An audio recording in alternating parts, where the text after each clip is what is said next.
various locations at in 6 states in connection with 3 cases going on in 51 locations, and these raids are being conducted by the National Investigation Agency across 6 states in 3 cases in 51 locations. And this is in fact in connection with this is the raids are being carried out at these locations at the associates of Lawrence Bambiha and Ashdallah gangs. Now these gangsters in fact are suspected to have Khalistani links. Right on your screens, these visuals in fact are coming in from Bathinda, where Bathinda, Punjab, where also the raids, the NIA raids currently are underway. And now we switch to Firozpur, Punjab. As I mentioned, the raids are currently going on in 6 states. And there you in fact have it, the NIA now dropping truth bomb on Canada and in fact showing it the mirror that it needed to see. Now right on your screens, these visuals from Faridkot, Punjab, where also in fact another raid is underway by the NIA not in fact holding back and coming down heavily on these anti-India elements, on these Khalistani elements and their associates who have been trying to peddle unrest in India. Right on your screens, visuals from Rohtak. In fact, just a while ago, just a few days back, in fact NIA had filed a charge sheet in which it had mentioned that Hardeep Singh Nijjar, the chief of Khalistan Tiger Force, was a Canadian citizen. That was the truth bomb that was dropped on Canada by the NIA, and in fact that was the mirror that Justin Trudeau particularly needed to see, given that he has been sheltering these elements in on the Canada soil. Here the Indian government, do remember, had declared Ashdallah and Hardeep Singh Nijjar as global terrorists through a Gazette notification.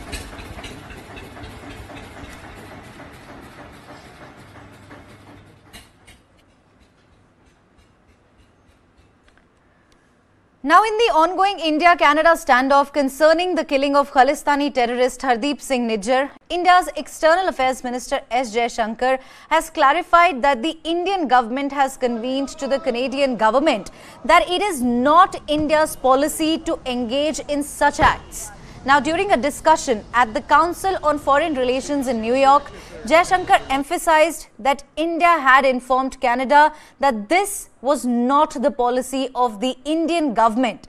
He added, and I quote, "Secondly, we said, if you have something specific, if you have something relevant, let us know. We're open to looking at it. The picture is not complete without the context in a way." And that's in fact there a very important statement coming in from our External Affairs Minister, from India's External Affairs Minister Jaishankar. He also mentioned that Canada has experienced a significant presence of organized crime related to in fact these forces, these forces who particularly supporters of India related in fact these movements like Khalistan. India has shared substantial information with Canada about organized crime leadership operating from within Canada, but the Canadian government has time and again has failed to take an action on this. Now, furthermore, Jaishankar has highlighted that India has made multiple extradition requests to Canada, but all of it has fallen, viewers, on deaf ears. Now, he expressed concerns that Canada has been permissive in this regard, often due to political reasons. There, Mr. S. Jaishankar, in fact, also now putting it out there as it should have been, and directly, in fact, indirectly hitting out at both the United States as well as Canada. Now, it's a well-known fact that Justin Trudeau's prospects, in fact, right now in Canada as his second term, it looks like, is unlikely.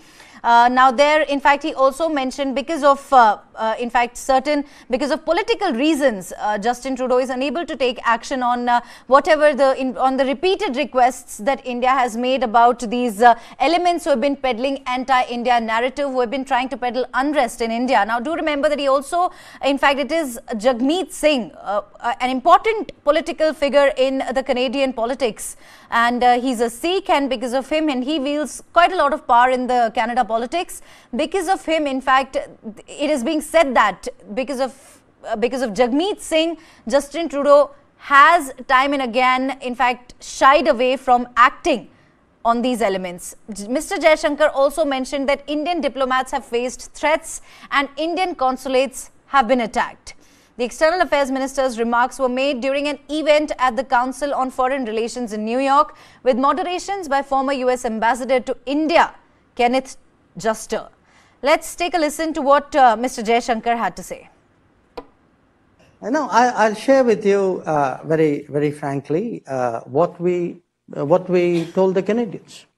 One, we told the Canadians that this is not the Government of India's policy. Two, we told the Canadians saying that, look, if you have something specific, if you have something relevant, let us know. We are open to looking at it. So, but to understand the context of it, in a way, because the picture is not complete without the context in a way, you also have to appreciate, Ken, that in the last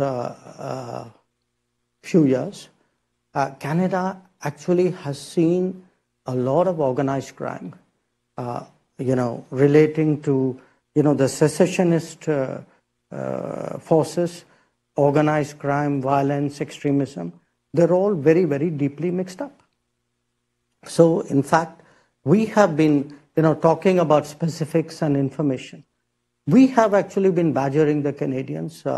We have given them a lot of information about organized crime leadership, which operates out of Canada. There are a large number of extradition requests. There are terrorist leaders who have been identified. So do understand that there is an environment out there. So that is important in a way to factor in. If you have to understand what is going on out there. And our concern is that, it's really been very permissive because of political reasons. So we have a situation where actually our diplomats are threatened, our consulates have been attacked, and often comments are made about, there's interference in our politics. And a lot of this is often justified as saying, well, that's how democracies work. In fact, there are very important statement made by our External Affairs Minister, who is in fact highlighting that India has made multiple extradition requests to Canada, and he has also expressed concerns that China has been permissive in this regard, often due to political reasons. And as I mentioned earlier, that in fact Justin Trudeau, who has been serving as the Prime Minister since 2015, has already won 3 general elections. Another term for him looks unlikely in the next election, as in fact he tries his best to woo the very important Sikh community in Canada. He has been trying his best to get on their good side, and their Jagmeet Singh, an important politician in the Canadian politics, also wielding a lot of power, and Justin Trudeau trying his best to keep him happy. However, he can, and thus, even if it means that it comes at a cost of souring relationships with India, it looks like Mr. Trudeau does not mind it.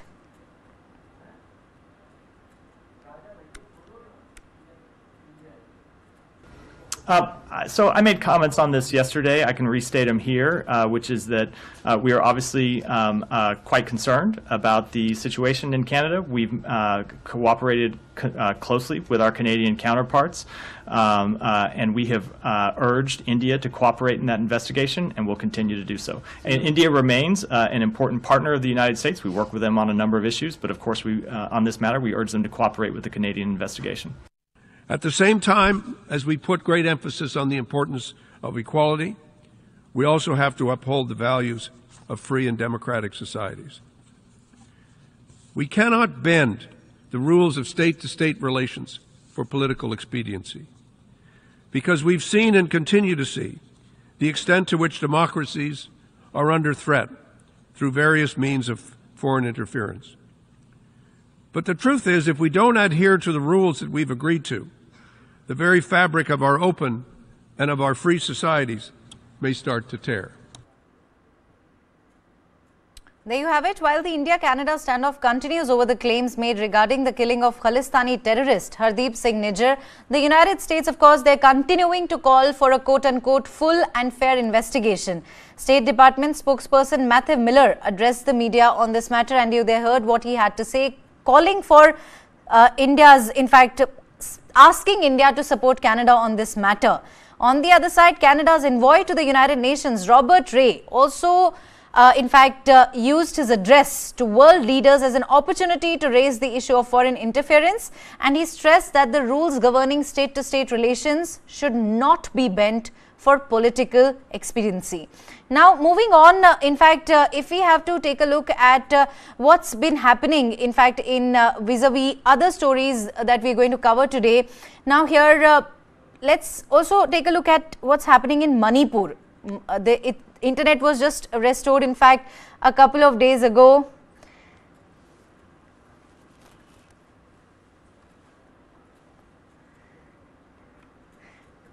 In fact, let's also take a look at what's been happening in Manipur. Now, internet was restored just on the 23rd of September, but now the state government has reimposed the internet ban on, in Manipur, after 2 students who went missing in the month of July were found dead.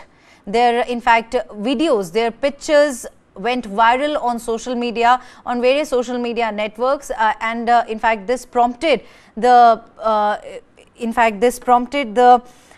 students there in Manipur to also hold a protest, and there was the students and police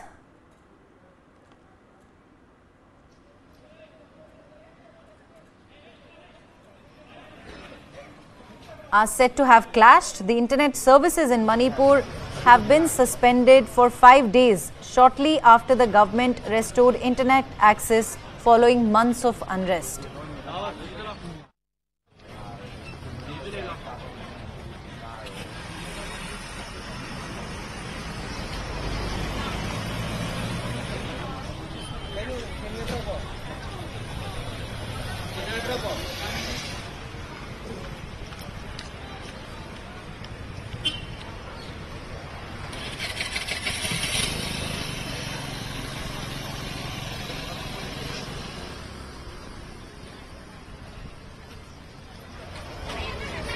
This suspension will remain in effect until the 1st of October. The decision to suspend internet services comes in the wake of protests triggered by the circulation of disturbing images of 2 students who were killed. Now, these incidents have led to hundreds of students taking to the streets in Imphal to voice their concerns and demand justice.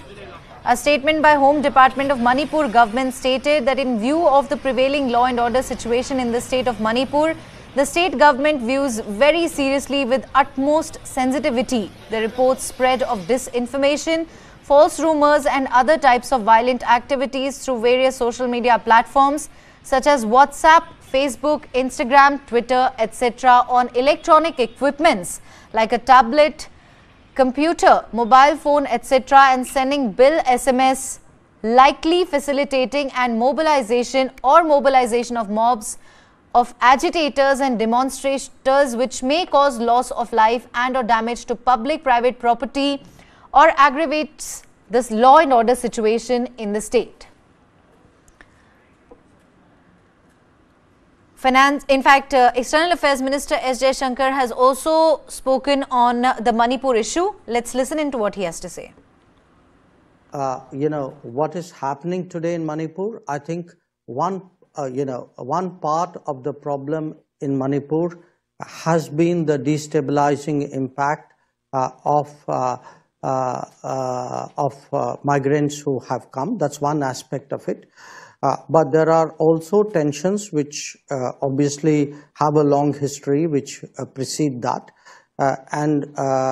Today, I think the effort is on the part of the state government and the union government to find a way by which, a sense of normalcy returns, that arms which were seized during that period are recovered, that there is an adequate law and order enforcement out there so that incidents of violence don't happen. Switching our focus now, former Chief Minister B.S. Yediyurappa is staging a sit-in protest against Karnataka government over the Kaveri water sharing issue. The protest is taking place near the Gandhi statue in Bengaluru. H.D. Kumaraswamy, the former Chief Minister of Karnataka, is going to join the BJP in the protest there. JDS Supremo and former Prime Minister H.D. Deve Gowda pro-Kannada groups are staging a statewide shutdown this Friday, protesting the sharing of Kaveri river water with Tamil Nadu. Activist Vatal Nagraj stressed that this Friday's shutdown will be a significant and serious demonstration. Farmers' organizations and opposition parties have hailed Tuesday's dawn to dusk Bengaluru Bandh as a complete success. However, the police equipped with prohibitory orders thwarted attempts to organize rallies or processions by detaining protesters. The demonstrators have presented a list of 5 demands to the Chief Minister, setting a 3-day ultimatum for the fulfillment of their demands. First was to cease the release of Kaveri water to Tamil Nadu. Second, convene a special legislature session to pass a resolution establishing a distress formula. Third, abolish the Kaveri River Water Management Authority. Fourth, initiate the Meke Datu project for rainwater storage. And finally, withdraw cases filed against farmers and pro-Kannada activists. South Interior Karnataka housing Kaveri Basin districts is grappling with a 27% rainfall deficit, with little relief expected from the receding southwest monsoon by the month end.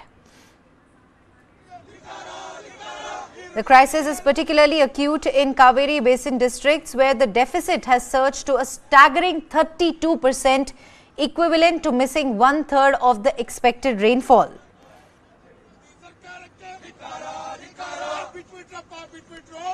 Karnataka, in fact, as a whole, is also experiencing an overall rainfall deficit of 19%.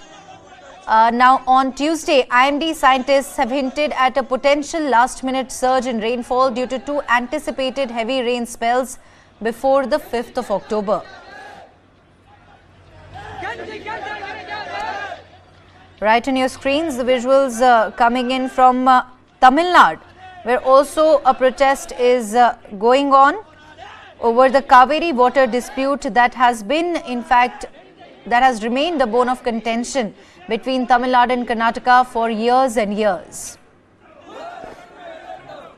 The protest is also now taking a political shape as BJP stalwart and former Prime Minister B.S. Yediyurappa is staging a sit-in protest against the Karnataka government over the Kaveri water sharing issue near the Gandhi statue in Bengaluru.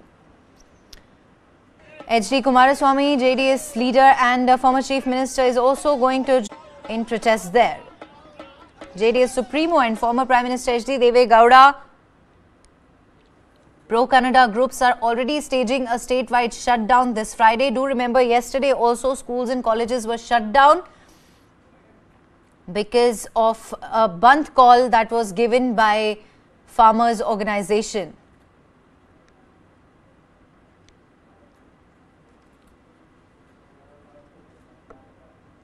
The protesters here have presented a list of 5 demands to the Chief Minister, setting a 3-day ultimatum for their fulfillment. Now here are their demands. They are demanding to seize the release of Kaveri water to Tamil Nadu, and they're also asking to convene a special legislature session to pass a resolution establishing a distress formula.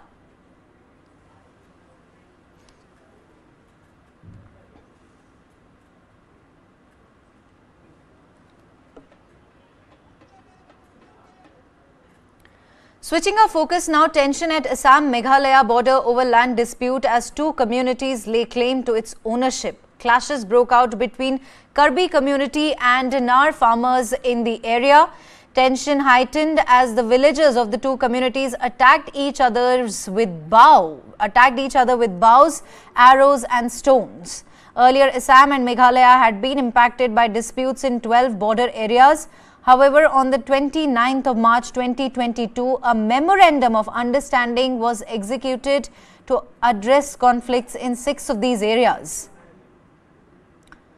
Right on your screens, visuals coming in from, in fact, Assam and Meghalaya, where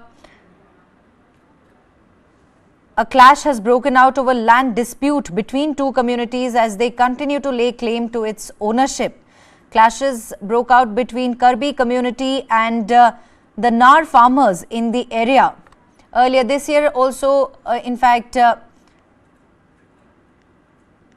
MOU was signed over the remaining 6 areas. The origin of these conflicts, remember, can be traced back to 1972 when Meghalaya was carved out of Assam. Challenges arose from the Assam Reorganization Act of 1971, leading to disputes across a total of 12 regions along the 884.9 kilometer long boundary that separates these states. Villagers attacked each other with bows, arrows and stones. Situation tense at the Assam-Meghalaya border. There is a conflict that has broken out between two communities, two prominent communities, as they stake claim to the ownership of the land.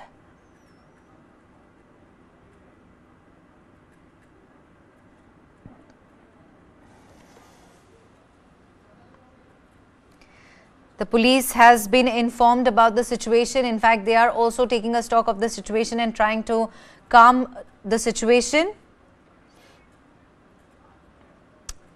Seldom seen these kind of visuals, in fact, coming in from Assam, Meghalaya, where these villagers have attacked each other with bows, arrows and stones.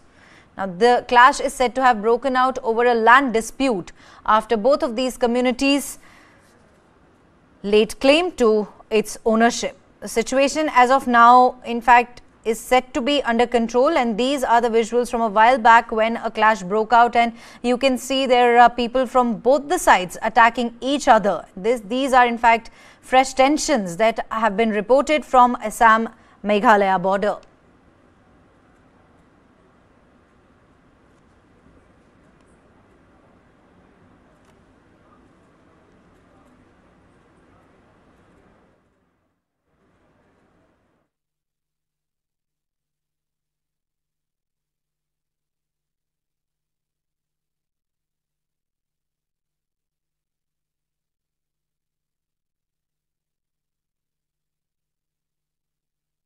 Been impacted by disputes. In fact, Assam and Meghalaya has been impacted by disputes in 12 border areas. The conflict often arises in these areas, and just last year on March 29th, 2022, a memorandum of understanding was executed to address conflicts in 6 of these areas. And this year also an MOU over the remaining 6 areas was signed. Do remember that this is in fact not for the first time that a clash has broken out, although in fact these visuals may not in fact come to the fore quite often. Now here the origin of these conflicts can be traced back to in fact to 1972 when Meghalaya was carved out of Assam. Moving on now, in Jammu and Kashmir's Anantnag, a blast occurred inside a vehicle, injuring 8 individuals. The incident took place in Larkipora on Wednesday. The Jammu and Kashmir police have ruled out any terrorist involvement. According to the Jammu and Kashmir police, 4 people sustained burn injuries due to a blast inside a vehicle in Larkipora, Anantnag. Now, this is no connection to terrorism, is what the police have clarified. They've said that there's no need to jump the gun. This was not a terrorist attack. We're looking into it. The explosion was caused, in fact, by a vibrator inside a Tata pickup truck, which resulted in injuries to 8 non-local individuals who were traveling in the vehicle. The pickup truck was from Doru. The injured have been shifted to GMC Anantnag for medical treatment. That's, in fact, the police has ruled out any terror angle and has said that this, in fact, incident, particularly the explosion, took place due to a vibrator inside a Tata pickup truck, which resulted in injuries to 8 non-local individuals and who were traveling in the vehicle. Fortunately, no loss of life has been reported. However, 8 individuals have suffered injuries. This incident took place in Larkipora on Wednesday. The Jammu and Kashmir police has clarified on the incident and asked people to not jump the gun and ruled out any terror angle into this incident.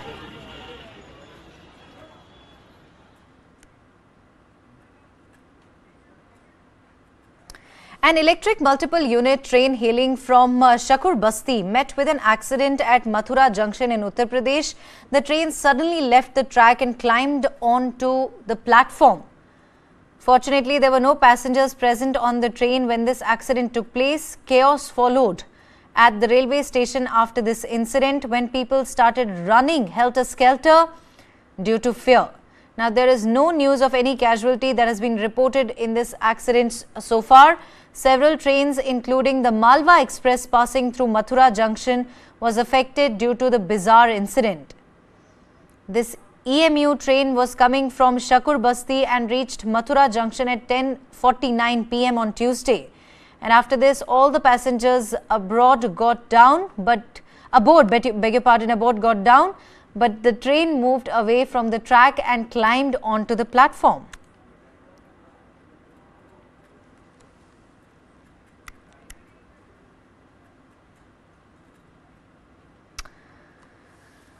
Moving on now, Ram Temple Construction Committee Chairperson Nripendra Mishra said that the construction of the ground floor of the 3-story temple in Ayodhya will be completed by December this year. Prime Minister Narendra Modi will take part in the ceremony of Ram Temple in Uttar Pradesh's Ayodhya in January next year.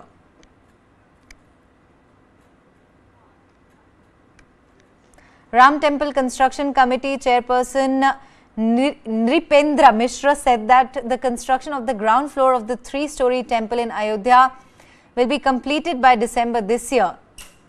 The ceremony is expected to take place on the 22nd of January, and that is what he has said. The Temple Trust has also decided to start the process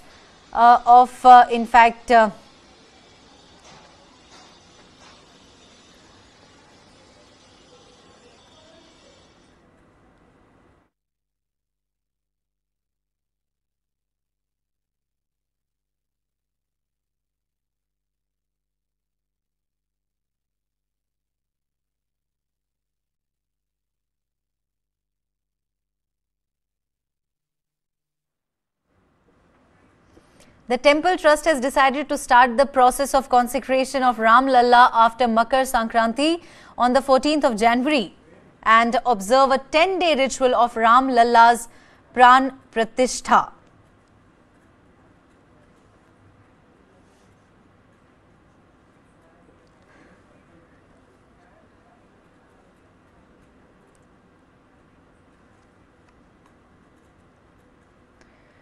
With 6 adult cheetahs dying within the first year of their relocation to India, wildlife experts associated with Project Cheetah are considering options of importing the next batch of big cats from countries other than South Africa and Namibia. A final decision is awaited in this regard, though it was expected that future batches of the animals would be brought from South Africa and Namibia. Now, the result of extensive discussions with both countries and agreements at the highest diplomatic levels. Experts privy to the goings-on in matter of Project Cheetah revealed that the experience with the animals over the past year were prompting a rethink. The question is that will more cheetahs be flown into India? Do remember that 6 adult cheetahs already died within the first year.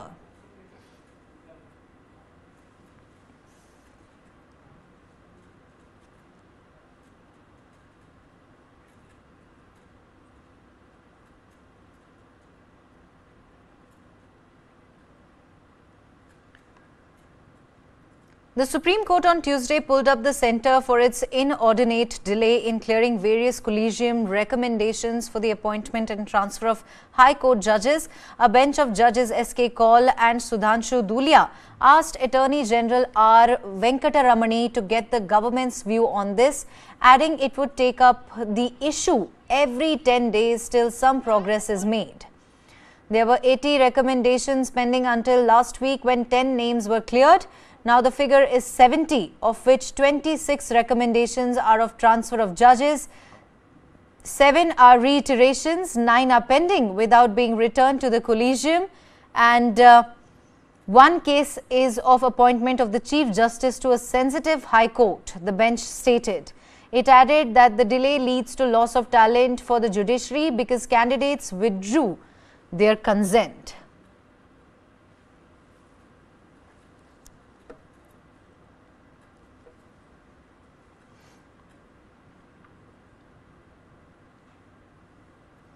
In a current update, Prime Minister Narendra Modi inaugurated an exhibition at Science City in Ahmedabad marking the 20th anniversary of the vibrant Gujarat Global Summit. Now, during his 2-day visit to Gujarat, he is also set to launch education-related projects worth 4,500 crore.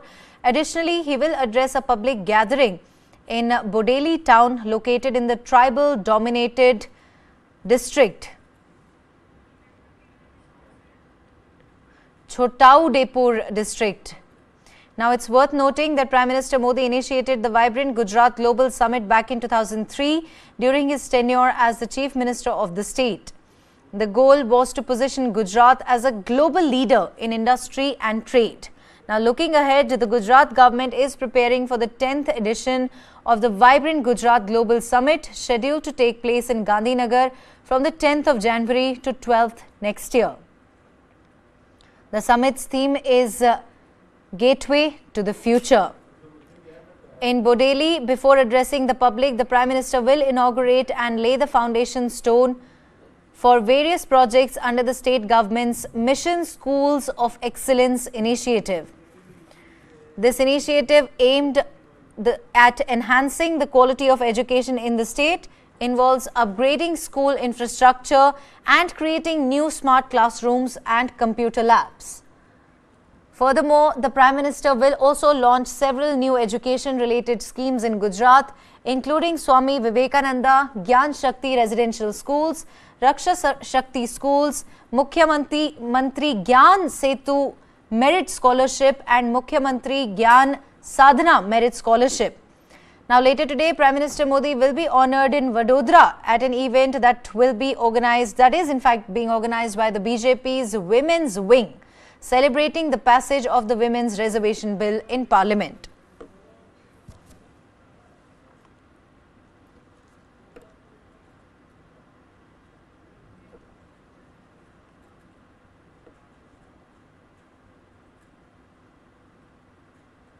Shifting our focus to the national capital, in the Nandnagri area of Delhi, a tragic incident has shocked the community.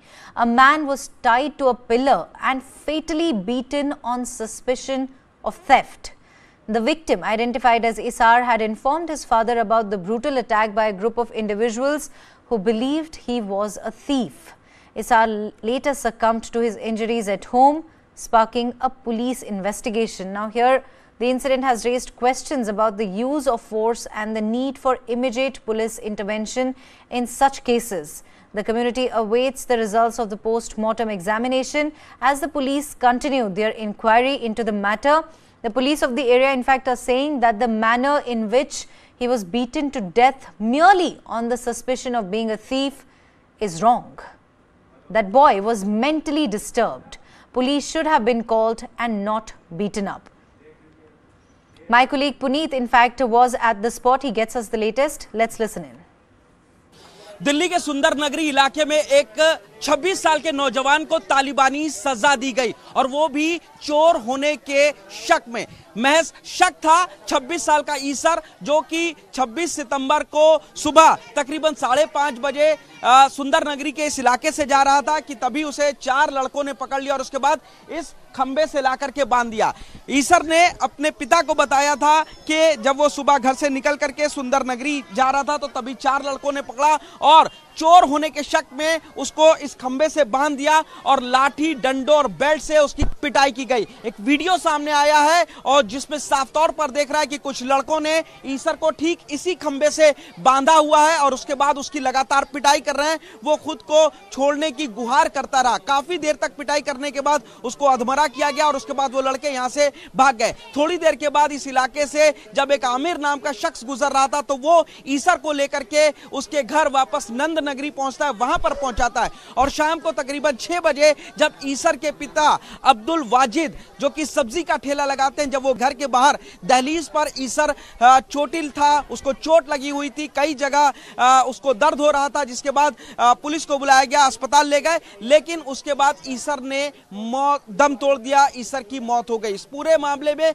Police ने मुकदमा जरूर दर्ज कर लिया है, लेकिन तमाम सवाल खड़े हो रहे हैं कि आखिर दिल्ली में ये कैसी तालिबानी सजा दी गई है। महज चोर होने के शक पर 4 लड़कों ने नंद नगरी के रहने वाले ईसर को पकड़ा और उसके बाद इस खंबे से लगातार बांध करके पीटते रहे। यह भी बताया जा रहा है कि तमाम लोग उस वक्त इस रास्ते से गुजर रहे थे, लेकिन किसी ने भी ईसर को बचाने की जहमत नहीं उठाई और आखिरकार इस पिटाई के बाद ईसर की मौत हो गई।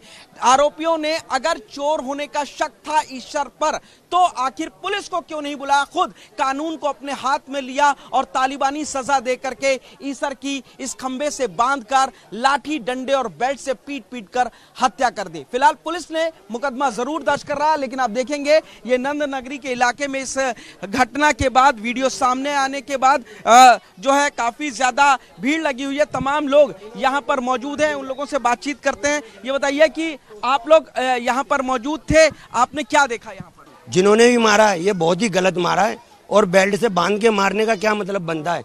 अगर उसने भगवान के आगे से 4 रुपए क्या 10 रुपए भी उठा लिए हैं तो इनका फर्ज बनता है कि उसको कंप्लेंट करें, 100 नंबर कॉल करें कि सर इसने यहाँ से ऐसे चोरी कर ली। प्रशासन है उसके लिए। किसी ने देखा यहाँ पर जिस वक्त पिटाई कर रहे थे? कोई है यहाँ पे? कौन? मुझे तो कोई दिख नहीं रहा, बाकी मेरे जितनी सुनाई में। आप में से किसी ने देखा था यहाँ पर, जिसने सुना? आप यहाँ पे रहते हैं, देखा?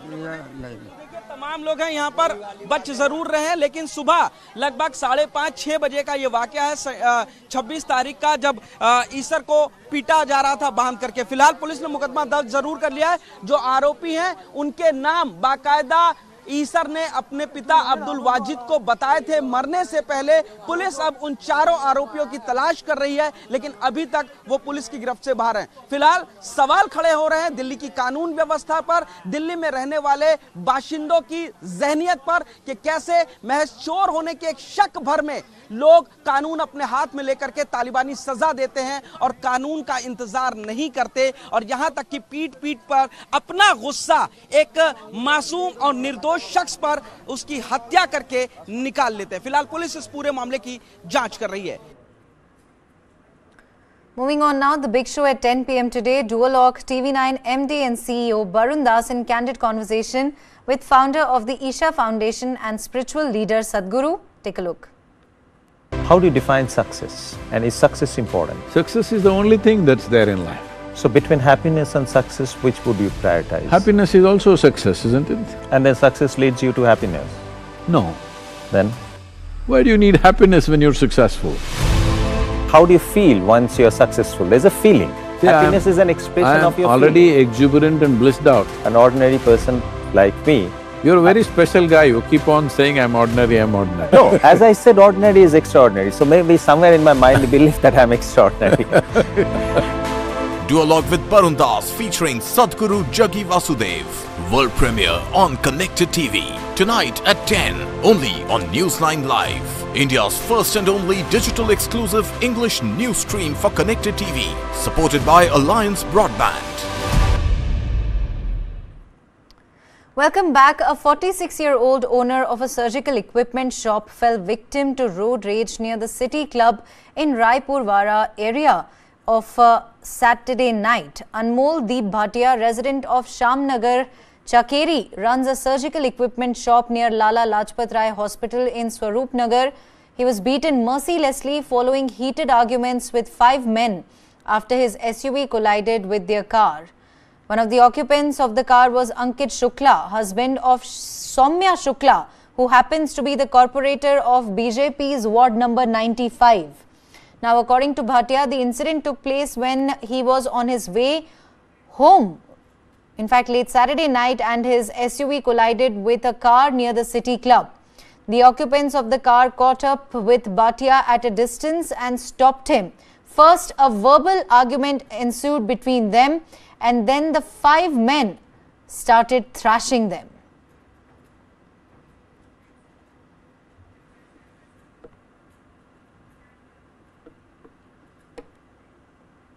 Well, that's all we have in this edition of the Bulletin. Thank you very much for watching. Have a great day ahead.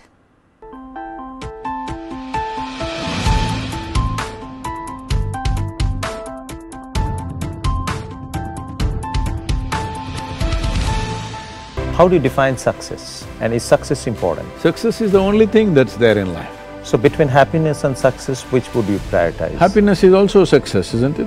And then success leads you to happiness? No. Then? Why do you need happiness when you're successful? How do you feel once you're successful? There's a feeling. Happiness is an expression of your already exuberant and blissed out. An ordinary person like me. You're a very special guy. You keep on saying, I'm ordinary, I'm ordinary. No, as I said, ordinary is extraordinary. So maybe somewhere in my mind, I believe that I'm extraordinary. Duologue with Barun Das featuring Sadhguru Jaggi Vasudev. World premiere on Connected TV. Tonight at 10, only on Newsline Live. India's first and only digital exclusive English news stream for Connected TV. Supported by Alliance Broadband. China won't let us rest easy on our borders, but they will keep flooding our markets. What does Xi Jinping really want? I think he wants the Indian market, no doubt about it. It's really a matter of showing their dominance. India's great Chinese conundrum. Nobody can contain it. Not the United States, not China, not anybody else. Frenemies.